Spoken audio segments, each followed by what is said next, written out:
गणिकम्मा सा आज मैं आपको नल और दमयंती की कहानी सुना रही हूँ। दशा माता की व्रत कथा के अनुसार प्राचीन समय में राजा नल और दमयंती रानी सुखपूर्वक राज्य करते थे। उनके दो पुत्र थे। उनके राज्य में प्रजा सुखी और संपन्न थी। एक दिन की बात है कि उस दिन होली दशा थी। एक ब्राह्मणी राजमहल में आई और रानी से कह रही थी, दशा माता का डोरा ले लो। इसी बीच में दासी बोली, रानी साहिबा, आज के दिन सभी स्वागिन महिला दशा माता की पूजा कर और व्रत करती है तथा इस डोरे की पूजा करके गले में बांधती है, जिससे घर में सुख समृद्धि आती है। अतः रानी ने ब्राह्मणी से डोरा ले लिया और विधि के अनुसार पूजा करके गले में बांध लिया।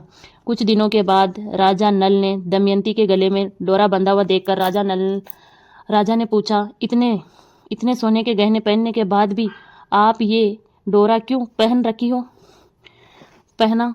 रानी कुछ कहती इससे पहले ही राजा ने डोरा तोड़कर जमीन पर फेंक दिया। रानी ने उस डोरे को जमीन से उठा लिया और राजा, ये तो दशा माता का डोरा था, आपने इनका अपमान करके अच्छा नहीं किया। जब रात्रि में राजा सो रहे थे तब दशा माता रात में स्वप्न में बुढ़िया के रूप में आई और राजा से कहा, हे राजा, तेरी अच्छी दशा जा रही है और बुरी दशा आ रही है। तुमने मेरा अपमान करके अच्छा नहीं किया। ऐसा कहकर बुढ़िया दशा माता अंतर्ध्यान हो गई। अब जैसे तैसे दिन बीत गए। वैसे वैसे कुछ ही दिनों में राजा ठाट बाट, हाथी घोड़े, लाव लश्कर, धन धान्य, सुख संपत्ति सब कुछ नष्ट होने लगे। अब तो भूखे मरने तक का समय आ गया। एक दिन राजा ने दमयंती से कहा, तुम अपने दोनों बच्चों को लेकर अपने मायके चली जाओ। रानी ने कहा, मैं आपको छोड़कर कहीं नहीं जाऊंगी। जिस प्रकार आप रहेंगे उसी प्रकार मैं भी आपके साथ रहूंगी। तब राजा ने कहा, अपने देश को छोड़कर दूसरे देश में चले, वहां जो भी काम मिल जाए वही काम कर लेंगे। इस प्रकार नल दमयंती अपने देश को छोड़कर चले गए। चलते चलते रास्ते में भील राजा का महल दिखाई दिया। वहां राजा ने अपने दोनों बच्चों को अमानत के तौर पर छोड़ दिया। आगे चले तो रास्ते में राजा के मित्र का गांव आया। राजा ने रानी से कहा, चलो हमारे मित्र के घर चले।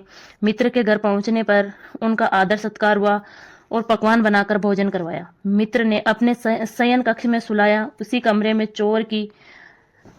में मोर की आकृति की खूंटी पर मित्र की पत्नी का हीरा जड़ा हार टंगा हुआ था। मध्य रात्रि में रानी की नींद खुली तो उन्होंने देखा कि बेजान खूंटी को हार निगल रही थी। ये देखकर रानी ने राजा को तुरंत जगाकर दिखाया और दोनों ने विचार किया कि सुबह मित्र के पूछने पर क्या जवाब देंगे, अतः यहाँ से इसी समय चले जाना चाहिए। राजा रानी दोनों रात्रि में ही वहां से चल दिए। सुबह होने पर मित्र की पत्नी ने खूंटी पर अपना हार देखा। हार वहां नहीं था। तब उसने अपने पति से कहा, तुम्हारे मित्र कैसे हैं जो मेरा हार चुराकर रात्रि में ही भाग गए? मित्र ने अपनी पत्नी को समझाया कि मेरा मित्र कदापि ऐसा नहीं कर सकता तथा धीरज रखो, कृपया उसे चोर मत कहो। आगे चलने पर राजा नल की बहन का गांव आया। राजा ने बहन के घर खबर पहुंचाई कि तुम्हारे भाई भौजाई आए हैं। खबर देने वालों से बहन ने उनके हाल चाल पूछे कि वो कैसे हैं। वह बोला, दोनों अकेले हैं, पैदल ही आए हैं तथा वे दुखी हाल में हैं। इतनी बात सुनकर बहन ने थाली में कांदा और रोटी लेकर भाई भाभी के से मिलने आई। राजा ने तो अपने हिस्से का खा लिया, परंतु रानी ने जमीन में गाड़ दिया। चलते चलते एक नदी मिली। राजा ने नदी में से मछलियां निकालकर रानी से कहा, तुम इन मछलियों को भूनो, मैं गांव से परोसा लेकर आता हूँ। गांव का नगर सेठ सभी लोगों को भोजन करा रहा था। राजा गांव में गया और परोसा लेकर वहां से चला तो रास्ते में चील ने झपटा मारा तो सारा भोजन नीचे गिर गया। राजा ने सोचा कि रानी विचार करेगी कि राजा तो भोजन करके आ गया और मेरे लिए कुछ भी नहीं लाया। उधर रानी मछलियां बूझने लगी तो भाग्य से सभी मछलियां जीवित होकर नदी से चली गई।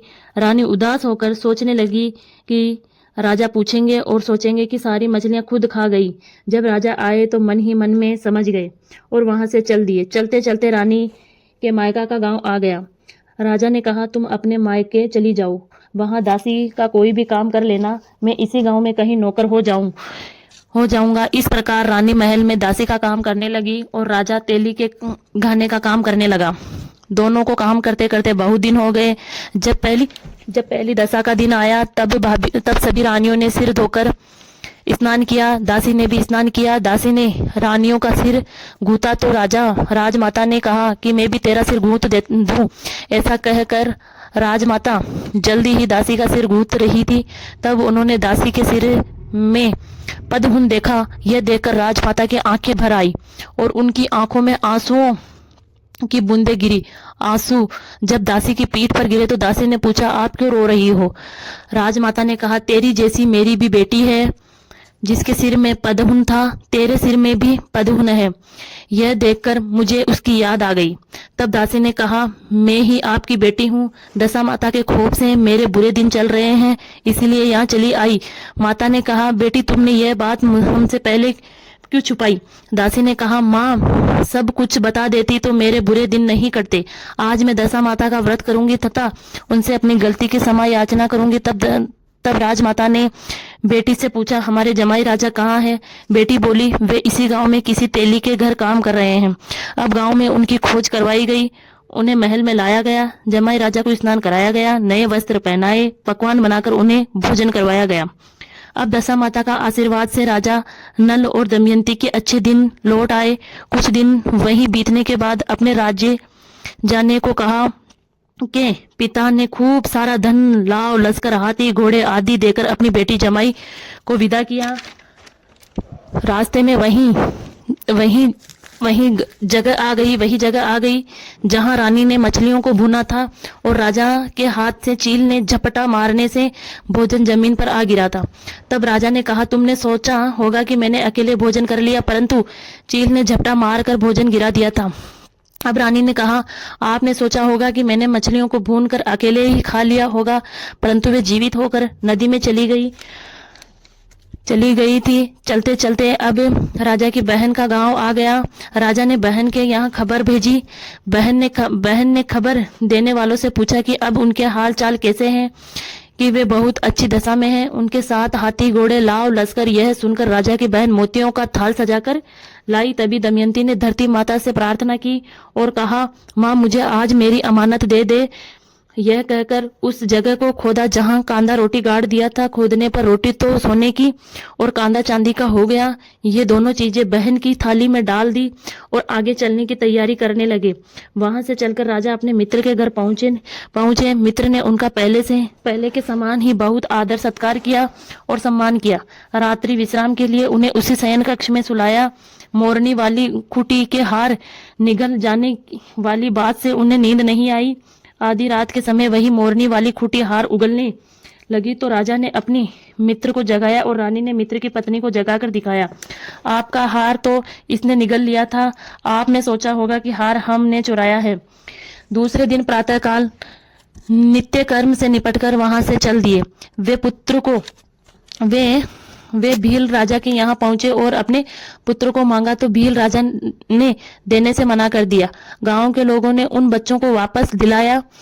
नल दमयंती ने अपने बच्चों को लेकर अपनी राजधानी के निकट पहुंचे तो नगरवासियों ने उन्हें लाव लश्कर के साथ उन्हें आते देखकर सभी ने बहुत प्रसन्न हो गए। उनका स्वागत किया। गाजे बाजे के साथ उन्हें महल पहुंचाया गया और पहले जैसे ठाट बाट हो गए। राजा नल दमयंती पर दशा माता ने पहले प्रकोप किया, ऐसी किसी पर मत करना, और बाद में जैसी कृपा करी वैसी सब पर करना। बोलो दशा माता की जय।